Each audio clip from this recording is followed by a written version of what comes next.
Good afternoon mga Lodi. Ayun, magpabalik tayo. Ngayon, mag-uusap tayo about dito sa mga projects na binabantayan natin. Ang una, ito yung Core DAO mga Lodi. Ang Core DAO ngayon, ang daming nagsilabasang mga projects. Okay, makita nyo sa Facebook. Okay, at nasabi ko dun sa live ko na huwag kayo basta pasok ng pasok kasi hindi lahat yan ay mga legit. May mga iba din scammers. Ayun, merong announcement of Core DAO ngayon. Sabi niya, take note that not all projects being launched or na-create dun sa core daw ay legit. Okay? Tandaan nyo na ang core, sabi dito, ay permissionless. It means that anyone can build on core including scammers. Pwedeng lahat makapag-build ng mga projects maging scammer dun sa core daw. Hindi nila pwedeng, bawal ka kasi scammer ka. Hindi ganun. Permissionless ang network ng core. So, anytime mga scammers dyan magsipasok, magsi-create ng kung ano-anong project, na-build ito sa core. Tayo naman, okay? Dahil sinusuportahan natin itong project na to, itong core daw, pasok tayo ng pasok sa lahat ng mga projects na sabing na-build lang sa core. Pero tandaan nyo, hindi lahat mga Lodi is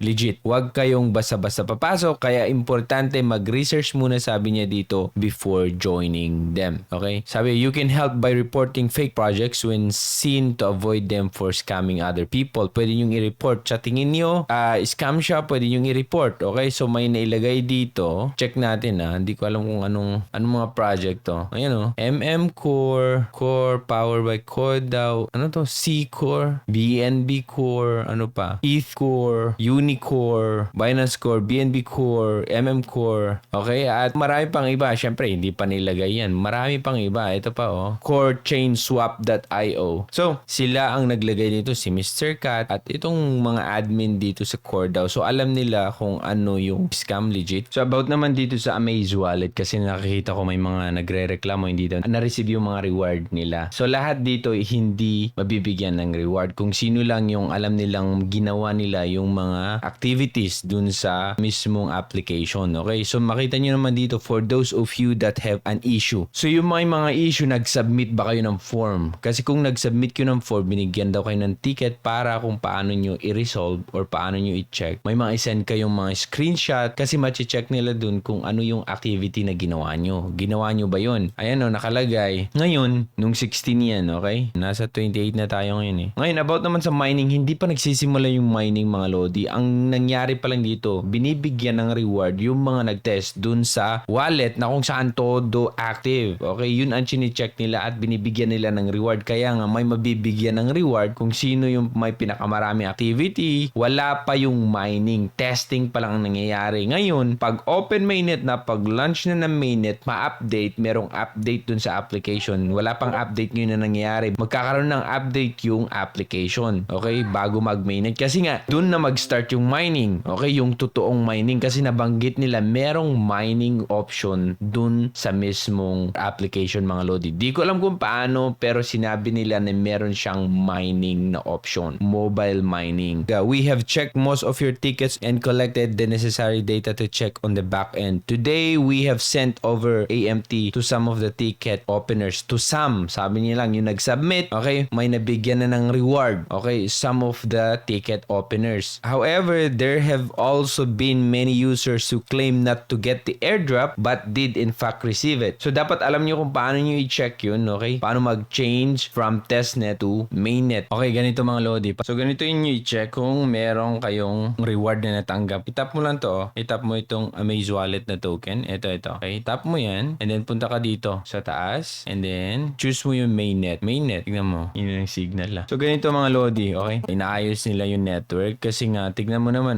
Di ko alam kung reward ko to o joke-joke niya lang. Ayan, nasa mainnet na siya. Pero ganun pa rin, hindi nagbabago. So, kung i-check nyo, sa akin siguro may mali dito. Inaayos pa nila. Pero dati wala to Tapos ganyan na. Okay? Parehas lang pag mainnet saka testnet. Pero ganun ang mag-check. Check mo testnet. O same lang din nagpapakita. 247. Sa mainnet, 247. So, ayan siya mga Lodi. Hindi siya nagbabago. Hindi ko alam kung reward ko yan or may problema lang talaga. Kasi nung pag-check ko last, wala yan. Okay? So, ganun lang mag-check sa mainnet at saka testnet. Ngayon, huwag yung mag-alala mga Lodi, yung mga hindi nakakuha ng reward. Kasi yung mining pa na sinasabi, wala pa dito. Lahat ng ginawa dito is testing pa lang dito sa network. At yung mga matindi ang pag-test nila, yung mga tumulong, okay, laging active, sila yung nabigyan ng reward na check nila yan sa network nila yung activity na ginawa mo, okay? Nache-check nila yan. Kaya nga, kung sa tingin mo lagi kang active noon, nag-submit ka sana ng ticket para ma-check nila. Kasi once na na-check nila yan at nakita nila active ka, sendan ka naman ng reward eh. Ganun lang naman yun mga Lodi, okay? So, wala pang mining dito sa Amaze Wallet pag launch na ng mainnet. So, eto na. Okay, next update natin itong Satoshi app. Ano nangyari dito? So, nasa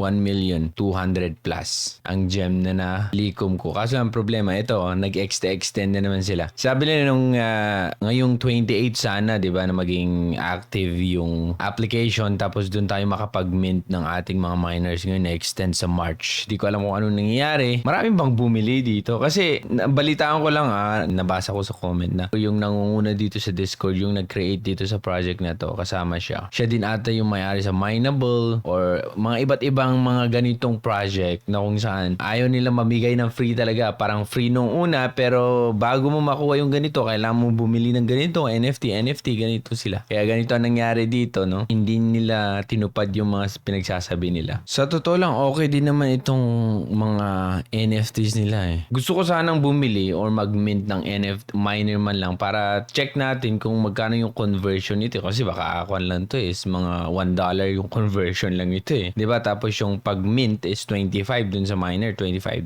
So di natin alam yan. Pero meron kasi akong nabasa, bala ko sanang mag-mint ngayon, hindi pa naman available. Pero marami silang project na ganito na ina-abandon nila once nakabenta na sila ng mga NFT. Yun lang alam ko Kaya yun nabasa ko. Pag may mga ganung sabi-sabi na sa akin, tagilid na yung project. Parang ako sa akin. Kahit sabi-sabi. Kasi kung maganda yung intention mo, kung may mga project ka na magaganda nung una, hindi naman sasabihin na ganun-ganun lang. Pinoy ata yung nag-chat. So, ayan. Depende sa inyo kung gusto nyong mag-mint ng kanilang miner box sa March 2. Sa March 2 na ulit daw. Yung kanilang minting ng miner box sa mismong application. So, mag-update siguro yung application. Tapos doon tayo mag-mint. So, ayan lang mga Lodi ang update natin dito sa mga tatlong project. Yung CoreDAO, tapos itong Amaze Wallet, and then itong Satoshi Mystery na to. So, kung meron kayong mga question, ilagay nyo lang sa comment section at pwede kong sagutin yan via TikTok mga Lodi. Ako si Torogi and thank you so much for watching. Bye!